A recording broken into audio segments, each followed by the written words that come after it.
Hello, everyone, and thank you for joining us for our webinar on SERP feature trends every SEO must know. We have some amazing data and really cool speakers for us to go through this data. And I'll just do a short introduction on our speakers. And the first one is Gerald Murphy, our own Senior Solution Business Manager here at Similarweb. And we have Kevin Indig, who's a Director of SEO for Shopify. And let me just shortly introduce Similarweb, what it is for people who haven't heard of us before. So what we really do is provide you with ability to get insights. You need to make better decisions. And what we really want to show you is that similar insights you can get from every market in every category and enable companies to find better insights to make better decisions online. And just to show you how wide our data is, because I think a lot of people don't realize how many things we cover.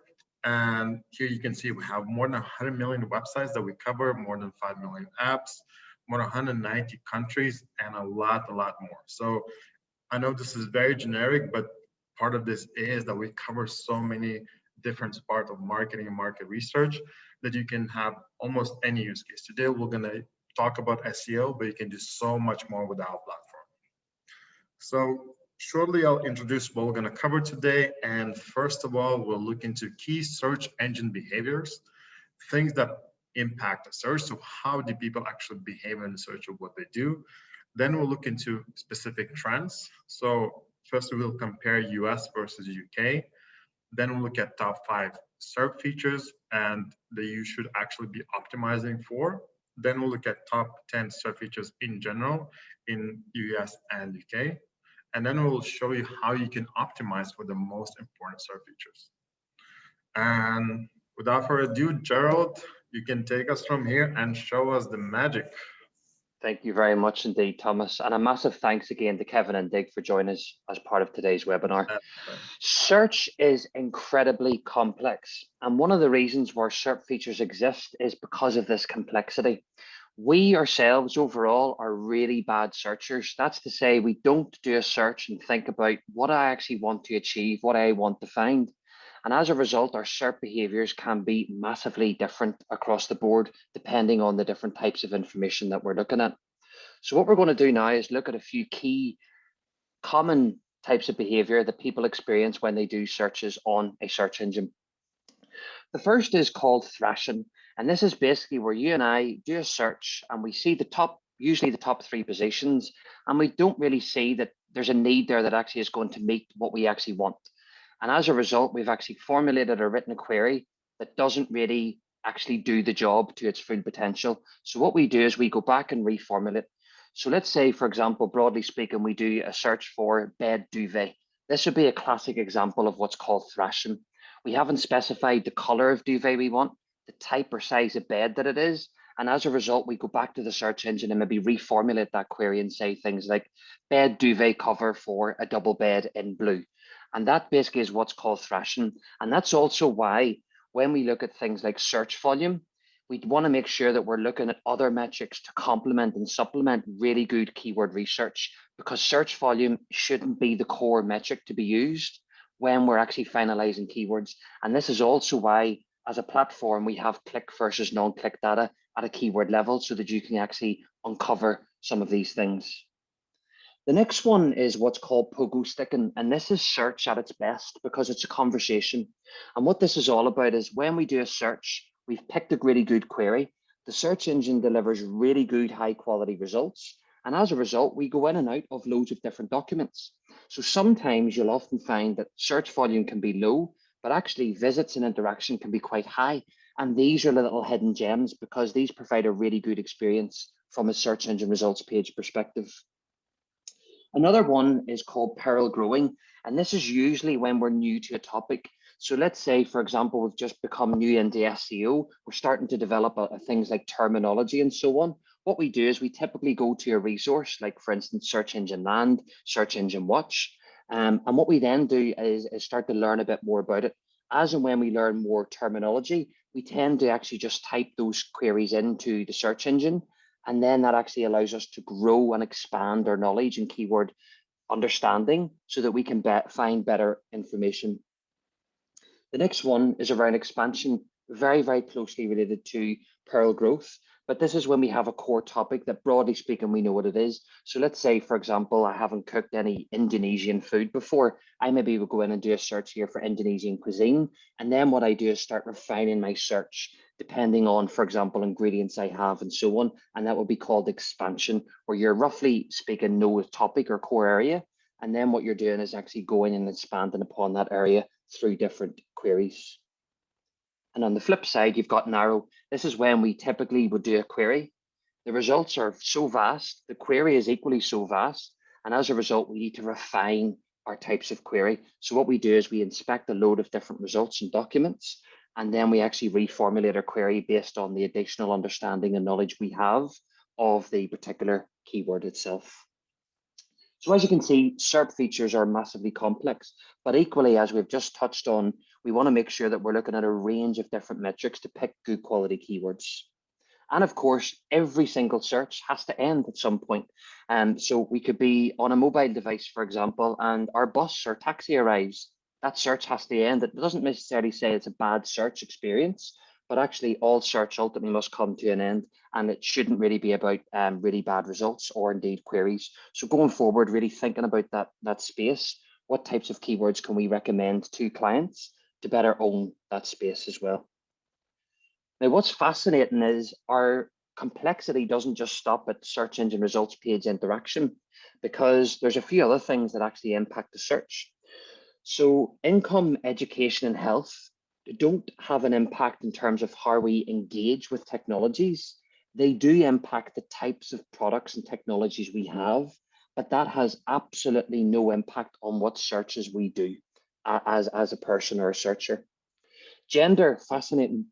Male searchers tend to spend a lot more time examining the search engine results page itself. They actually will go through and use things like filters and different tabs overall. Female searchers, on the other hand, tend to look and open up several tabs when they're doing a search, particularly for complex types of searches. And they actually spend overall a lot more time looking at the actual results themselves, i.e. the documents, as opposed to the search engine results page itself.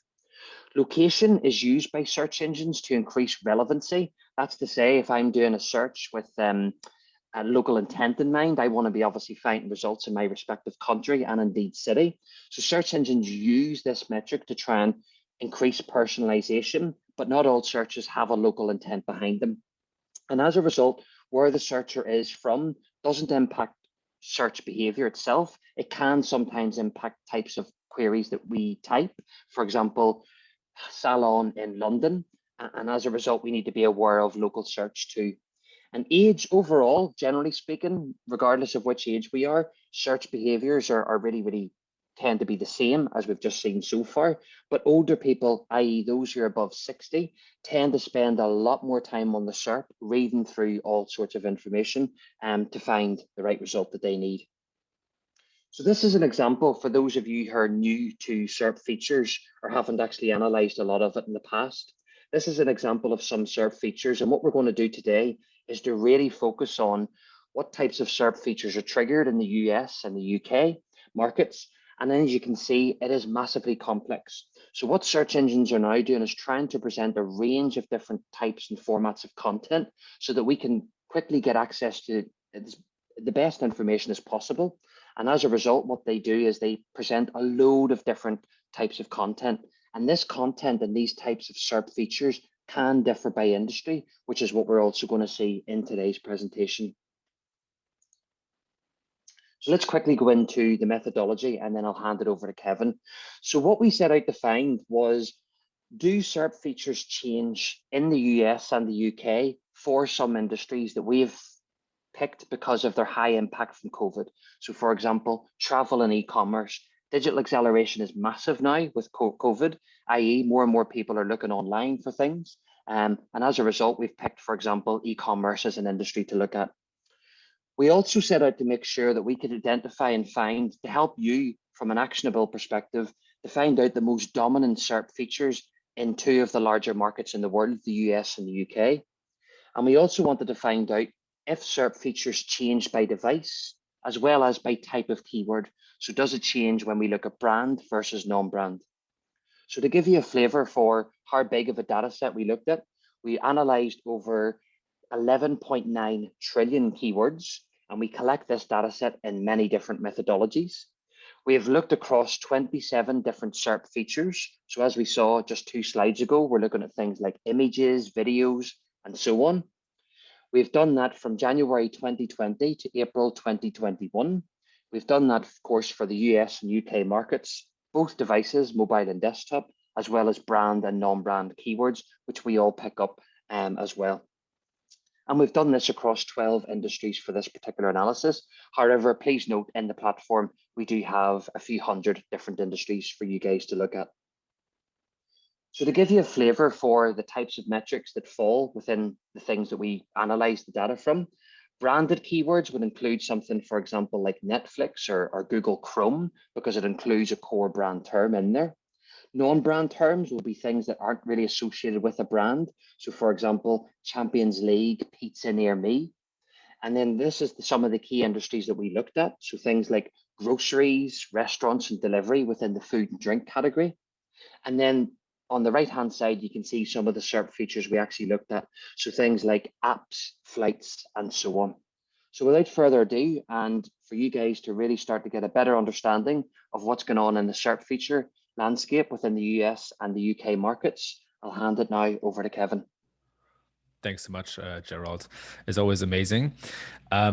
It's interesting because when we look at SERP features and the data, what we would expect is a reflection of reality, right? At the end of the day, Google wants to be helpful for searchers, and SERP features need to play a role in that. Otherwise, like what's the purpose really?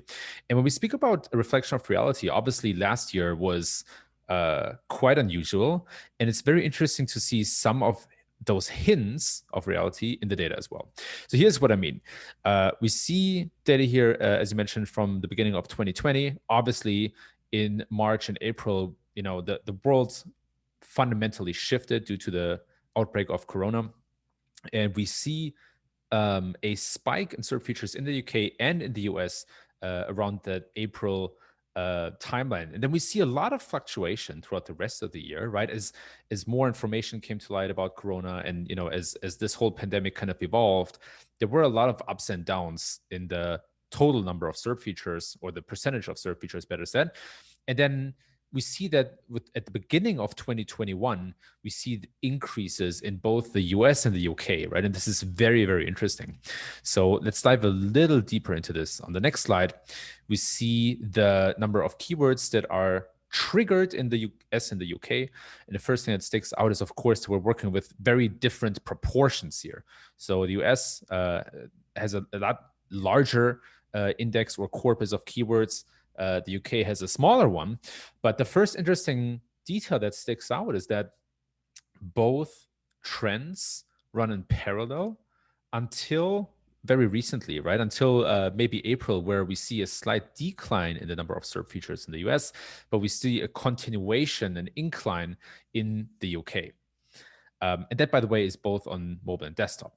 When we look at the branded keywords that are triggering SERP features, we see very similar trends, right? You see that both lines run parallel until roughly April, but then we see like a first stronger conversion, where in the UK we see almost like a 2x trend when it comes to branded keywords triggering SERP features, whereas that was in the UK, whereas in the US we see kind of a downturn. And so it goes to show that on the one hand, Google does a lot of testing, and not always does a SERP feature or the trend have to be the same across different markets, even though we did see a lot of that last year. Yeah, thanks. Thank you. On the next slide, we see a very similar situation for non-branded keywords, actually not a big difference for branded keywords. And so I think one of the first takeaways here is that overall, Google decided across different markets that they want to show more SERP features since the beginning of 2021, right? So it's very interesting that on the one hand, we see differences across markets, but on the other hand, we sometimes see very similar trends or kind of decisions that are being made across all markets and across all devices. And that's something that we'll highlight a bit further on the next slides. So when we look at the difference between desktop and mobile, again, the trends are very similar, but of course we have a different proportion here. So when you look at the y-axis of the right graph, right, of the mobile SERP features, we see a lot fewer keywords triggering SERP features. However, the thing to keep in mind is that the impact of a SERP feature is more severe on a smartphone, right? And this is what Gerald introduced so well in the beginning, right? Search behavior is different based on devices, location. And I would argue that users have maybe less patience on a smartphone. And at the same time, the screen space on a smartphone is much, much smaller, right? So when we see an increase on mobile, that tends to have a bigger impact. And then the question from there is, how big is mobile traffic, or how important is mobile traffic for my business? So when you get a lot of mobile traffic and a lot of conversions from mobile devices, then this uptick in SERP features, even though it's smaller in proportion compared to desktop, might be more impactful. Yeah, on the next slide, when we look at the SERP feature combinations, what surprised me about the data is that the UK overtook the US on both the relative scale and also on the absolute scale most recently, right? And that goes to show that in some cases, right, in this case, SERP feature combinations, there are differences from market to market. On the next slide, we see the number of quarterly growth by SERP feature, and there are a couple of interesting trends here. So first of all, we see similar overall trends across the US and across the UK, but we see different SERP features that have shown growth or declines across both markets. And one thing to pay attention to here, it might dive a little under in the graphs, is the increase of paid SERP features, right? This is the thick green line. And that, of course, is very much proportional to the growth of revenue for Google, right? Google had the best quarter in Q1 of this year than in its whole company history. And I think it's not an accident that we're seeing more paid SERP features and, of course, more revenue. And at the same time, the other trend that stuck out to me is that we're seeing a lot more related questions and related searches, right? These seem to have almost universally rolled out more across different devices and across different markets. And that's one of these decisions that seem to be made without a lot of testing, right? So when I look at SERP features, there seem to be some SERP features where Google just plainly tests if they're useful or not. And there seem to be other SERP features where Google have made up their mind and they kind of say, hey, we just want to see more of that across different devices and markets. When we look at the top 5 kind of dominated SERP features that have been, where we've seen impact from COVID by industry, what sticks out first when we compare the US and UK is that there really seem to be 3 core industries in the US, which are mostly media and e-commerce and marketplaces. And there seems to be a bit more variety in the UK. So that's the first thing that really stuck out to me. And then second, there's a continuation of the trend I mentioned on the previous slide.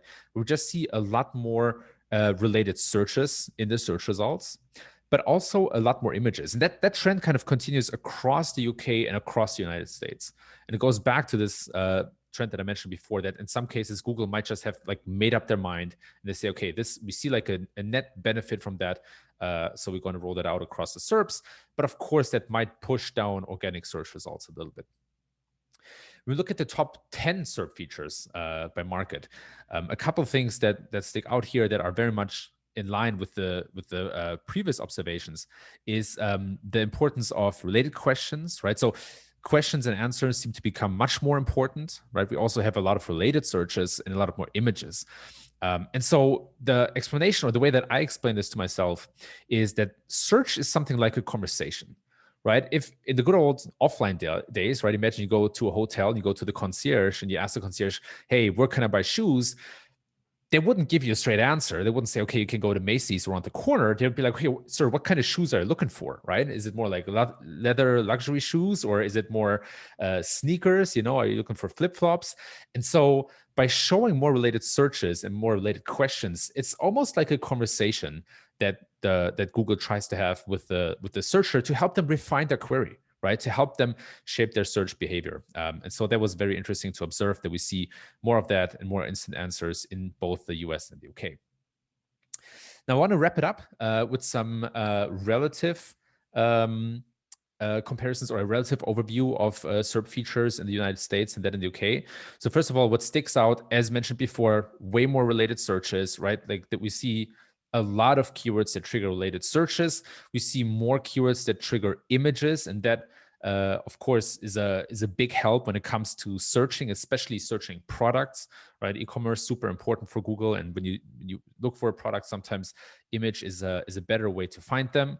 We also see a lot of related questions, right? What was interesting to see is that the percentage of news seems to be relatively low. Same with jobs. And so there seems to be like a general kind of shift towards more questions and related searches to help users refine their searches. And so on the UK slide, what we see is a very strong trend toward related searches as well, right? Like almost across the board, there seems to be a high percentage, I mean, across all industries, seems to be a high percentage of related questions and searches that are being triggered. And then there's an even lower percentage in jobs and news. So the trend is more towards refinement here. Perfect. Thank you very much, Kevin. That was really comprehensive. So now what we want to do, now that we've established what are the most dominant SERP features in the US and the UK, we're going to now turn our attention to some top tips and best practices for you guys and brands to develop your SERP feature coverage of that. As Kevin mentioned, this is critical to do because it is at its best a conversation when we do a search, and we need to be looking at a range of metrics to better dominate the search engine results page, and as a result, have the highest potential to get good quality traffic into the website. That's exactly what it's about, capturing the right people at the right moments into the website. And as we've seen, SERP features differ massively, quite significantly in some cases, for just 2 English-speaking countries. Typically, when we look at universal results or things like, for example, instant answers, a lot of brands typically will also just think that that's a universal approach. Let's go for that overall globally. But actually, what we really now need to be doing strategically is finding out what are the biggest SERP features in my market and doing that reverse engineering approach. So depending on which ones you see, you can use the platform to quickly get you started on SERP feature keyword research. The first is on the left-hand side, keyword specific or core topics or themes, if you like. So we have a feature and functionality called keyword research in the platform itself. We also then have a thing called analyze keywords. And what you're able to do in there is to quickly type in a core topic, for example, sneakers. And what it'll do on the bottom of the left-hand side screen is tell you what are the most dominant SERP features for the country that you select. So this is a really nice way for you guys to start getting into the concept of looking at SERP features for particular categories you want to own the space on. On the right-hand side, you can flip it over and actually look and see, are any of my competitors doing SERP features? Because ultimately we want to try and close market share and increase in things that actually there's gaps within the market itself. So what you can do is use our domain specific or keyword gap feature. And what it allows you to do is to go and find out 4 up to 5 different websites, who is doing the best and which SERP features are they focusing on. So you can also factor that into which SERP feature should I as a brand be driving to try and increase my presence and visibility. Once you've done that, you've got a list of good keywords, you've picked out your core topics, you've mapped it up to SERP features, you may start to encounter some of these SERP features. So as Kevin mentioned, related questions is exploding across the US and UK markets. And really what this indirectly is saying from Google is content is key. But equally what we want to do is to make sure we're covering the brilliant basics. So we have all unique content on the website. We have as little duplicated or similar content on our domain to try and appear in for these types of results. We want to use the keyword generator and that will actually help us to enhance and pick good quality keywords that are relevant to a core topic. We want to also start thinking about not only just related questions, but actually how can we use our content with instant answers in mind? So that's to say we're thinking of related questions in our content. We're actually explicitly and implicitly answering and writing content that actually has related questions in mind. So when we're talking, for example, about a celebrity, it may be their age, where they come from, and so on, but that actually can make really good quality content when we think in this approach of related questions, because we want to cover a range of different subtopics within each of our pages. And ultimately what we want to do is get towards becoming a content hub, an authoritative source that we create a lot of content on and actually rank really well for on a range of different SERP features. So when we're looking at core topics, if I worked, for example, in an e-commerce brand, if I wanted to own the space on sportswear, I would want to make sure I've got a really good content hub for sportswear and different types of sportswear for different times of the day and exercises and so on. The next one is around instant answers. So again, very much on the space of unique content. We want to make sure there's no duplication or thin content issues on the website. We want to really get into semantics. So thinking about synonyms and different ways of saying the same term. So things like sneakers and shoes. Are there any difference in search volume for each of our markets? Can we start to include semantics and stuff in our content? For example, a heading 2, H2. Really good quality content. We want to answer the question in the first line of the first paragraph explicitly. We also want to have a really good range of different related questions and answers in there. So things that actually can advance content and make it even higher quality is things like who wrote it, what is their specialty areas in terms of topics that they write about, what is the readability or the average duration to read this whole article. That is all indirect signals to Google to say, I know what I'm doing for this topic. I've thought everything through, right down to SERP features and behaviors online, including, for example, average reading time. Make sure it's topic focused. So that's looking and making sure that we're actually utilizing internal links. So if we have another really good piece of content that's relevant, we want to link to it too. And that really creates those little content hubs. When it comes to things like video, again, the brilliant basics of making sure we've got good titles and descriptions that actually reflect the video itself really, really well.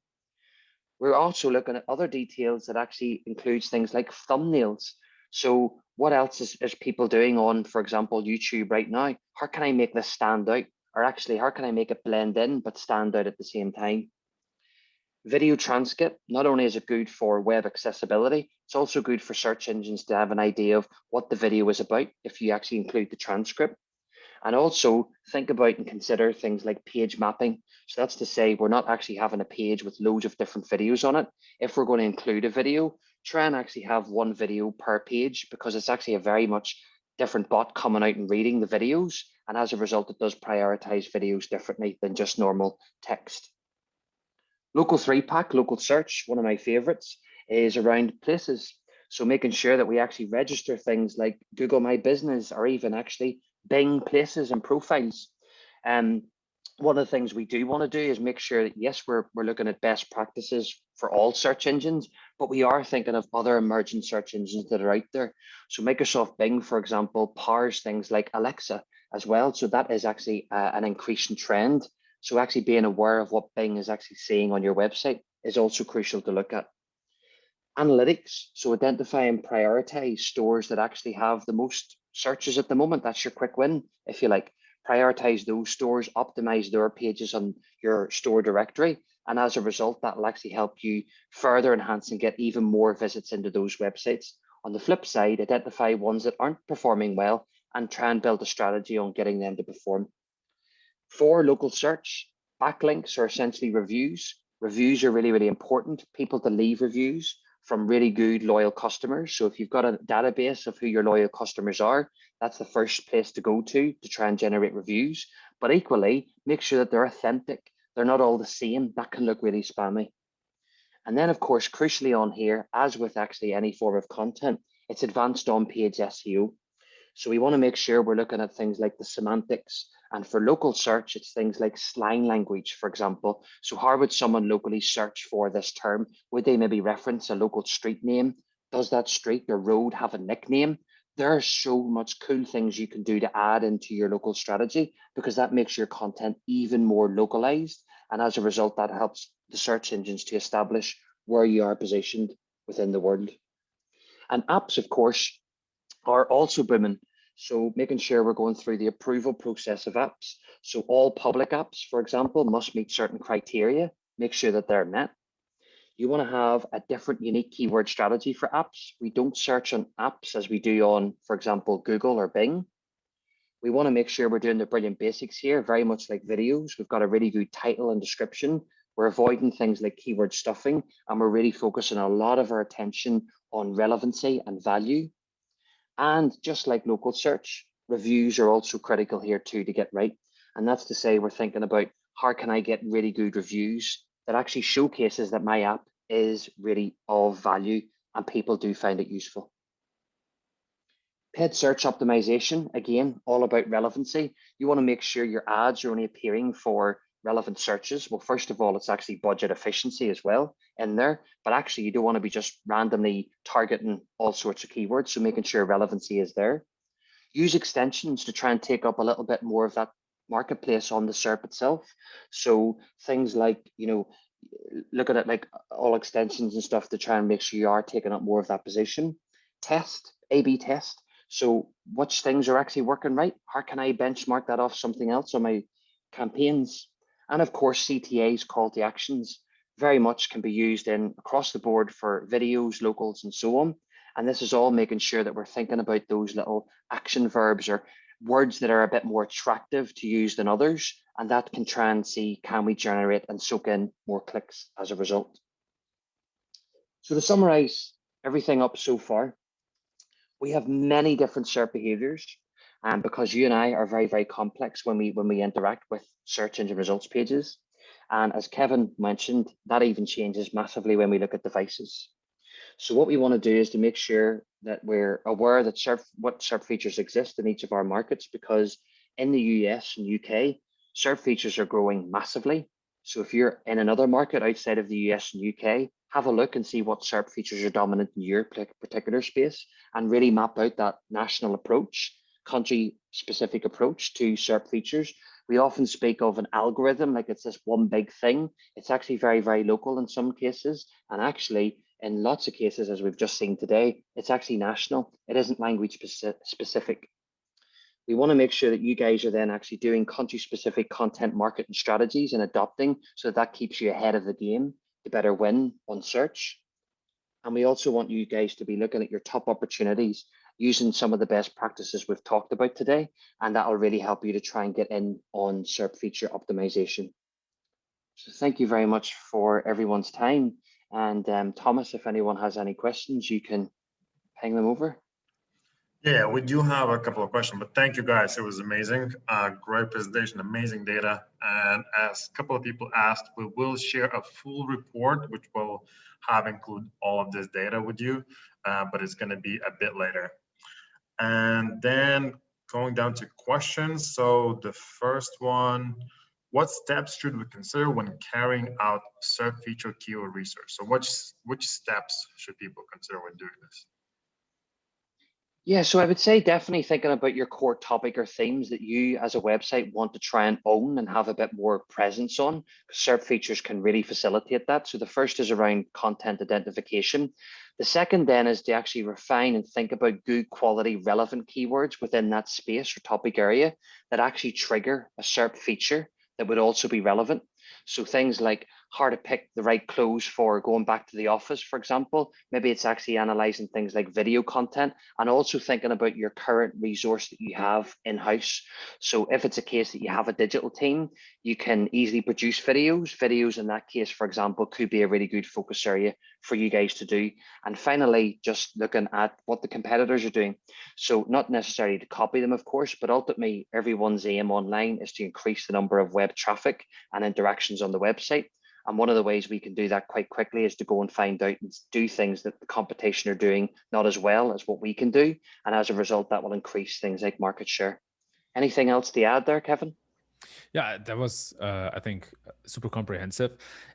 If I had to add maybe two things, it would be that I think SERP features can guide what keywords you can rank for, and they can also give a bit of an estimation of how much traffic you can expect.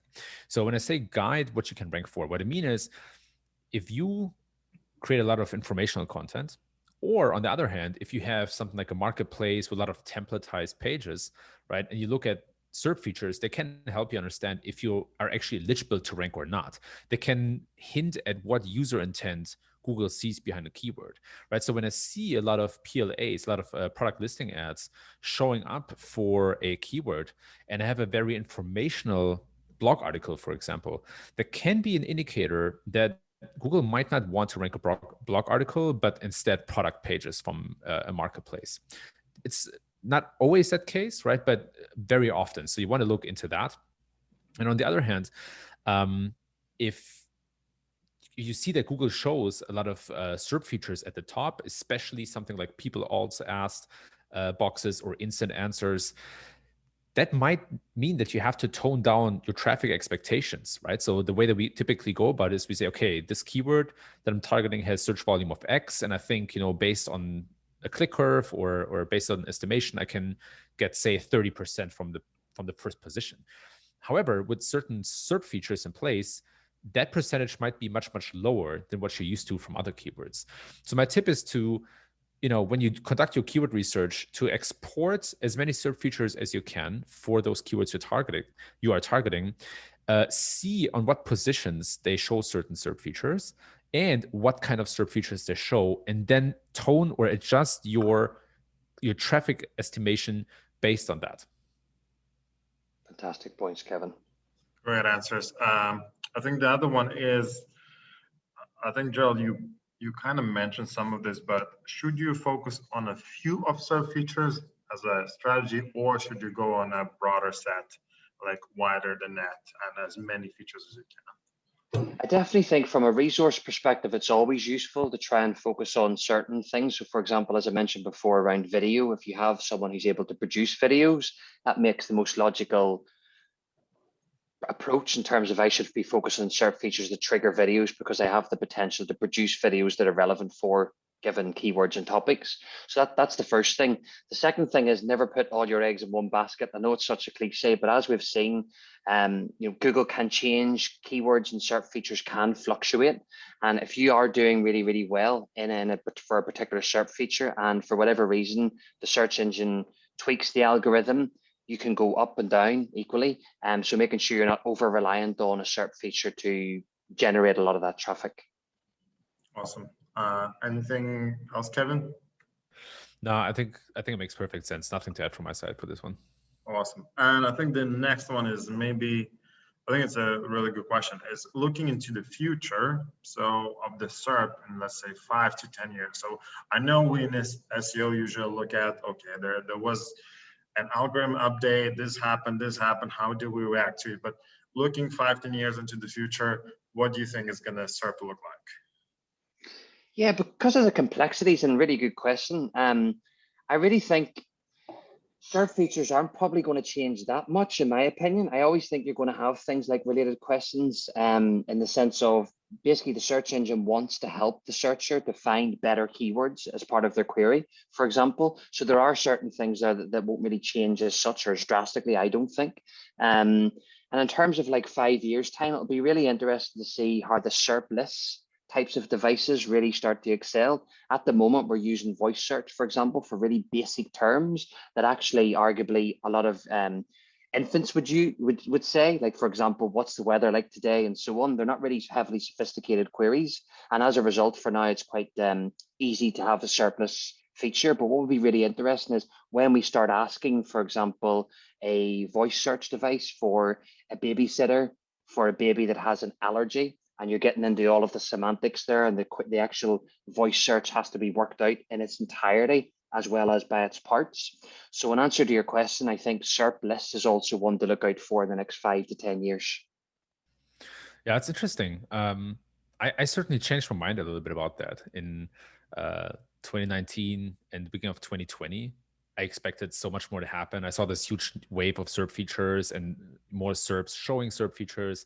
And so I was of the opinion that this is going to continue to grow, and very soon Google would have SERP features all over the place.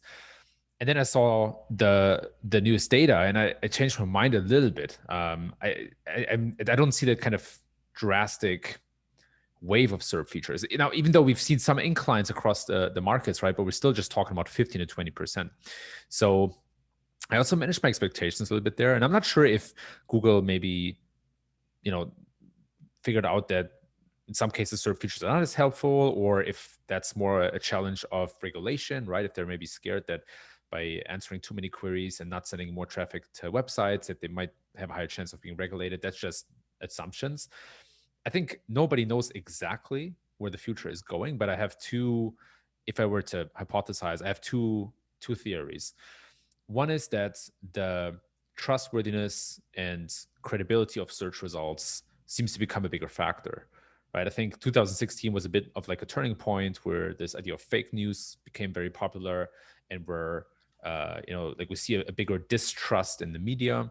And I think that Google will have to, and is already investing a lot into making sure that trustworthy results are being identified as trustworthy results. It's almost like on social media where you have verified profiles or badges. I think it's a similar concept that Google tries to embrace in the search results. And so it's going to be very interesting to see if that will lead to more SERP features or augmentations of the SERPs. And the second area that I'm curious about is actually an idea that I learned from Niva, a new search engine that doesn't show ads but charges a subscription instead. And so what Niva does pretty well is they merge personal data and personal results very well with a public index, right? So if you search for a keyword, for example, and you connect your Dropbox to the search engine, it would also search your Dropbox, right? Or your email. And I think we saw little tries of that on Google's side when they tried to integrate email or Gmail more into search, but they haven't really followed through.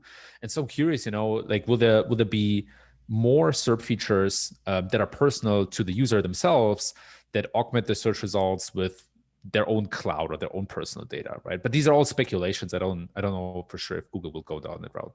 No, that's what we're looking for. Speculations. That's correct. You can only win with those. No one knows it's going to be in 5 years. I don't think Google knows where we're going to go. It's going to all be based on the data and what works well for them. So, yeah, I think these are great answers. I think the next one is, for winning instant answers, is it better to have one dedicated article per question, or is it okay to include multiple questions in one large piece, like an ultimate guide? Kevin? It's I see mixed things work, right? I still see ultimate guides ranking for tons of keywords for many instant answers, but then I also see the opposite. And so I think it's very query specific, right? I think, for example, the dictionaries and glossaries seem to be working really well again. So I think it's hard to give a straight answer, or to say, okay, it's this or that. Honestly, I think you should probably try which approach works best, and then roll that out across the board. Do you think it'll also depend on the difficulty? Like if it's a difficult keyword to get maybe in there, and there are multiple people that are writing maybe ultimate guides, and if you create a separate page, that might be better. That can certainly play into the decision. I think that ultimate guides might, consolidate backlinks more, and they tend to be linked to more often, and that might help you stick out in competitive queries. And at the same time, sometimes I've also seen very short articles, or I don't want to say thin pages, but pages with little content perform incredibly well if their answer is superior to everything else that's in the search results. So I think the depth of content, the quality, and the expertise that's reflected in the content almost plays a higher role. And then if, whatever format works better, I think is a bit up for testing. Awesome. And I think we have the last question, which doesn't relate to the topic, but in general, what do you think about the recent Google update? So a more general topic. Jill, do you want to start, or should I? Yeah, go for it. Cool. The update is interesting. Even though Google said that they're kind of splitting the bigger update in the middle of this year into 2 updates, so there will be another one that is supposed to roll out in July. I did see some sites that have been severely impacted. There is a site in the insurance space, I'm not going to mention the name out of respect, that I see that has dropped over 40% in traffic over the last couple of days, and they've done incredibly well. So I'm not sure if this might be a hidden penalty. It doesn't look like it at all. It does very much look like a Google algorithm impact. And so there is, in some cases there are severe impacts. What I've also noticed, to bring this back to the topic of the webinar, is that Google seems to have rolled out a lot more related searches and related questions. I've mentioned that a billion times, but that they also started placing those a bit higher in the search results, especially for shorthead queries. I looked into a popular website, for example, the travel space, one of the biggest ones, and they also lost quite a bit of traffic, and that seems to come from people also ask boxes and related searches that are at the very top or on second position in the search results. And it pushes everybody else further down, which means that those sites get fewer clicks.